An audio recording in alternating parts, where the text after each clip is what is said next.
আজ আমরা কথা বলবো এমন এক প্রযুক্তি নিয়ে যেটা আপনার চিন্তা শক্তিকে বাস্তবে রূপ দিতে পারে। এলন মাস্কের নিউরোলিঙ্ক, একটা চিপ যা আপনার মাথার ভেতরে বসিয়ে প্রযুক্তির সঙ্গে সরাসরি সংযোগ তৈরি করবে। এটা কি বিজ্ঞানের ভবিষ্যৎ নাকি ভয়াবহ এক বিপদ? চলুন জেনে নেই। নিউরোলিঙ্ক হলো একটি ব্রেন কম্পিউটারের ইন্টারফেস বা বিসিআই।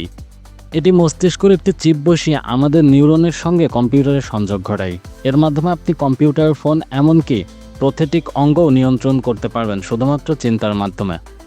এলন মাস্ক বলেছেন, মানুষ এবং কৃত্রিম বুদ্ধিমত্তার মধ্যে যেন ভারসাম্য থাকে, তাই নিউরোলিঙ্কের মাধ্যমে মানুষকে সুপারহিউম্যান করে তোলার পরিকল্পনা তার। তিনি চান ভবিষ্যতে মস্তিষ্ক সরাসরি তথ্য আপলোড বা ডাউনলোড করতে পারবে। নিউরোলিঙ্ক একটি ছোট চিপ যা মাথার খুলের নিচে বসানো হয়েছে। এতে থাকবে হাজার হাজার ইলেকট্রোড যা নিউরনের সঙ্গে সংযুক্ত হয়ে মস্তিষ্কের সিগন্যাল পড়ে নেবে। সেই ডেটা এরপর কম্পিউটারে পাঠানো হবে এবং এখানেই ঘটবে ম্যাজিক। চলুন জানি কি কি করা সম্ভব এই টেকনোলজি দিয়ে।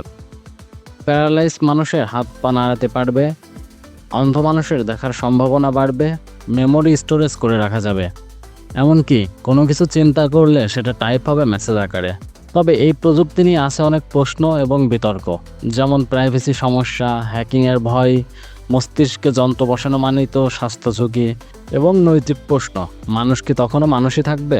নিউরোলিঙ্ক ইতিমধ্যে পশুদের উপর ট্রায়াল করা হয়েছে। 2024 সালে তারা প্রথমবারের উপর মানুষের উপর পরীক্ষাও শুরু করেছে। তবে এটি পুরোপুরি নিরাপদ কিনা তা এখনও প্রমাণিত হয়নি।